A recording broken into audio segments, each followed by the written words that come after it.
പഠിപ്പിച്ചു തന്ന സാധനങ്ങൾ നീ ക്ലിയർ ആയിട്ട് ഇത്രയും ജനങ്ങൾക്ക് മുമ്പിൽ അത് ക്ലിയർ ആയിട്ട് ചെയ്യാമെങ്കിൽ മാത്രം നിനക്ക് സിനിമയിലേക്ക് വരാം. അല്ല മാഷ് പഠിപ്പിച്ച എല്ലാം പഠിച്ചില്ല, കുറച്ചൊക്കെ പഠിച്ചു. കുറച്ച്. നീ ഏതാണ് ഇപ്പൊ ആദ്യമായിട്ട് ചെയ്യാൻ പോകുന്നത്? മാഷ് കഴിഞ്ഞ ആഴ്ച ക്ലാസ്സിൽ പഠിപ്പിച്ചില്ലായിരുന്നു മറ്റേ കൽപ്പനയുടെ ശബ്ദം.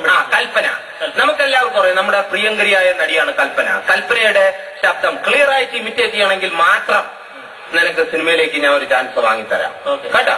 ശരി, എന്നാ കൽപ്പനയുടെ ശബ്ദം നമുക്ക് എല്ലാവർക്കും ഒരുമിച്ച് ആസ്വദിക്കാം. അറിയാലോ ഏത് ചിത്രമാണെന്നൊക്കെ? അത് ക്ലിയർ ആയിട്ട് എടുത്തിടണം, എന്റെ വില കളയരുത്. Ready, action. ഇരിയാണ്ടോടെ ജീവിച്ച് എനിക്ക് വയ്യ. അവിടെ തരുന്ന കൺമണിക്ക് കാണിക്കുന്ന എനിക്ക് വയ്യ. കുഞ്ഞിനെ അറിയാൻ മേലാത്തോണ്ട് ചോദിക്കുക. നിനക്കും ഇല്ലടാ അമ്മയും പെങ്ങന്മാരും, എനിക്ക് വയ്യ. വളരെ ഗംഭീരമായിട്ടുണ്ട്. ഞാൻ പ്രതീക്ഷിച്ചതിൽ അപ്പുറമായിട്ട് കിഷോർ ചെയ്തു. ഇനി നിനക്ക് ഏത് സൗണ്ടാ പഠിക്കേണ്ടത്?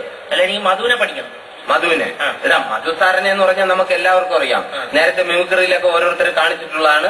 ഞാനാണ് ആദ്യമായിട്ട് ഇവിടെ ഓരോ സംഭവങ്ങളായിട്ട് കൊണ്ടുവന്നത്. ഇപ്പൊ മധു സാറിനെ പഠിക്കാൻ നമുക്ക് ഈസിയാണ്. ഈ രണ്ട് കൈ എടുത്ത് അറിയാലോ, സൈക്കിളെ വിട്ട് അറിയാലോ. സൈക്കിളെ വിട്ടുക, ബ്രേക്ക് ചെയ്യുക, ഇത് തിരിച്ചു കറക്കിയാൽ മാത്രം മതി. കണ്ട, റിവേഴ്സ്.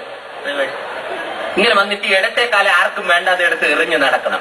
ഇതാ ഇപ്പൊ കാണിച്ചു തരാം. ഇപ്പൊ മധു സാറായിട്ട് മാറും.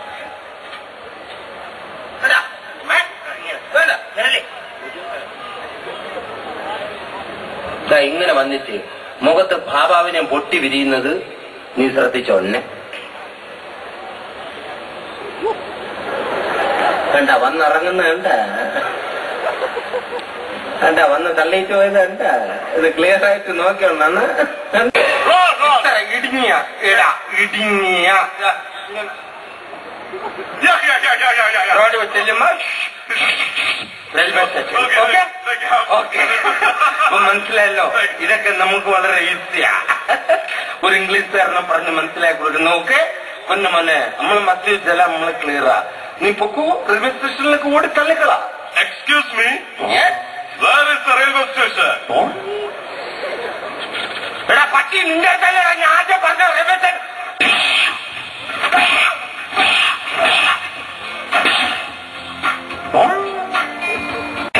വേണ്ട വേണ്ട എന്ന് വരയ്ക്കുമ്പോ തലേ കറങ്ങ റാസ്കൽ.